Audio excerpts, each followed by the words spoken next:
What's up, everybody? I'm Dave from Barbara Music. And I'm Will from Barbara Music. And today we are here to talk about Walrus Audio's newest drop, the Sloer. And so if you've been living under a rock and you weren't familiar with what these guys launched several years ago with the slow pedal, this is the newest evolution. And this thing is really, really awesome. We're going to talk about what we really feel is cool about it. But I will tell you that at the first pass, what makes this so unique is that it is a true stereo pedal, unlike their previous launches. So we're going to talk a little bit about the features, how it works. Will's going to give you some sound samples. But first of all, what is Sloer? The technical definition is an ambient reverb pedal that allows players to create and save up to 3 presets. So with this particular one, you do have the ability to program those good sounds that you like so that you can recall them really quickly. But the real thing that makes this run is the modulation and the ambience that comes with each of the modes. So as we kind of talk about that side of it, Will, why don't you just kind of walk us through each of the settings? For sure. So my favorite setting of it is going to be the top setting that it has right here, which is the dream setting. And that's going to be the closest thing to your just cut and dry reverb. With that, you can use the X little switch right here and you can add some vibrato to it. Following that, we've got the light, and that'll be your more typical shimmery effect, so you can get the high end cutting through. Following that, we're gonna have the rain, and the rain is gonna kind of have a delay, give it some of the little lower diffusion effects in there to kind of make it more trippy, kind of dreamy in a way.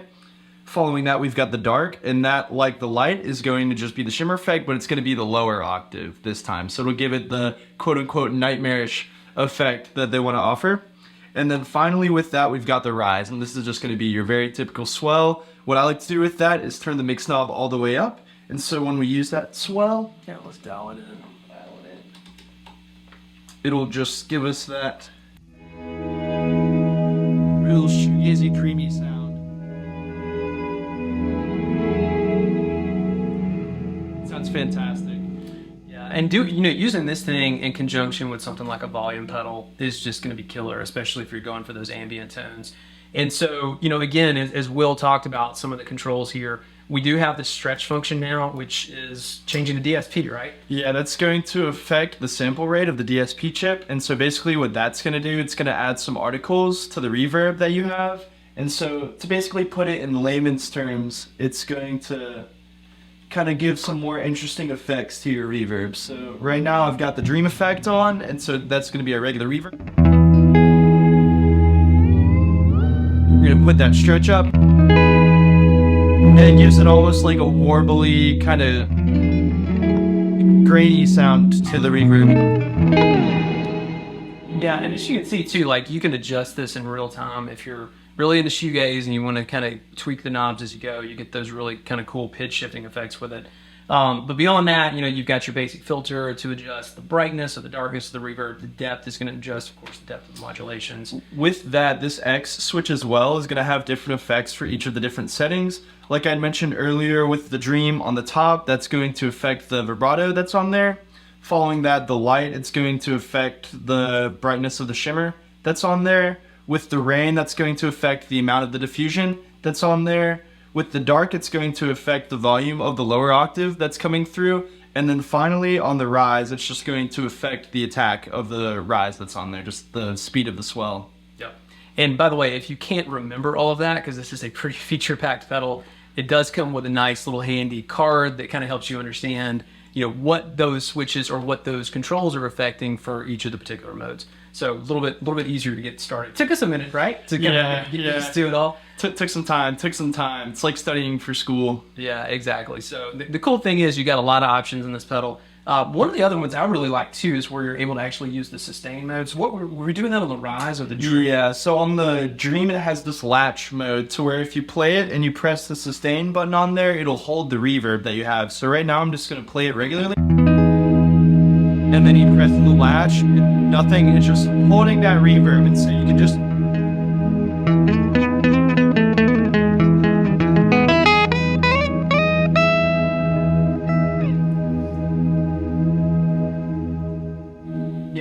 super cool, especially if you're kind of doing ambient pads, stuff like that. You're going to have a lot of options in there. So with that, we talked a little bit about, what makes it special, kind of the things behind it. First impressions. I mean, for me, I have loved the Slow since they released it. I mean, it's one of my favorite reverb pedals, especially if you're into doing ambient music. This thing just took it to a whole nother level for me. The ability to do it stereo, and you guys are going to, if you're listening, try to do this in headphones, because we're actually running a stereo rig here. We got the Fender Hotrod Deluxe on this side, and then we also have a 1974 Super Reverb over here. So we've got them panned each way. But the thing that you just can't replicate unless you're listening in headphones or in a room with this is that spread. That stereo spread is so freaking cool. And that made a huge difference for us. When I first plugged it up, I was playing mono through it, and I was like, okay, this is nice, a good reverb pedal. And then after we panned it into stereo, it just took it to a whole different level.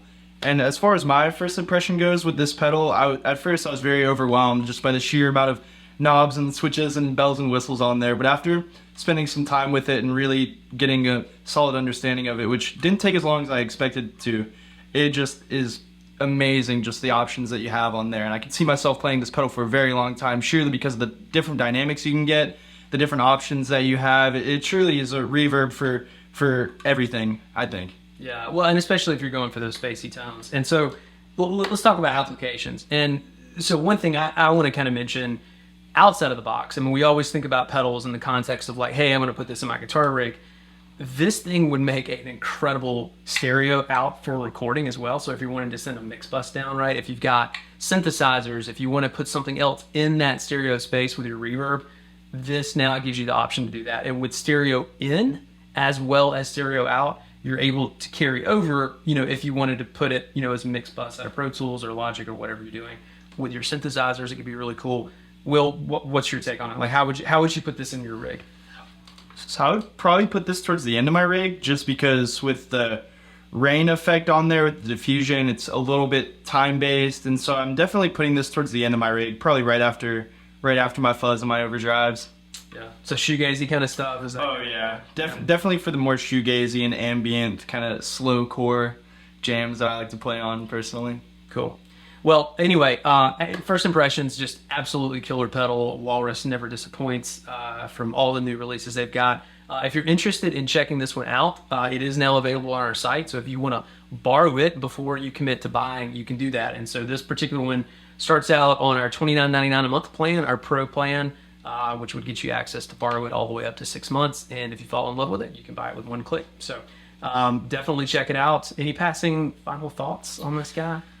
Probably my new favorite reverb. Yeah. Yeah. Now that's a big one too. We play a lot of good reverbs. Yeah, a lot of good reverbs, but this one's got my heart right now. I don't know if it's just because it's so fresh and the glamour hasn't worn off, but I just can't get enough of playing it. Yeah, cool deal. Anyway, check it out. Walrus Audio Sloer, buyerborrowmusic.com.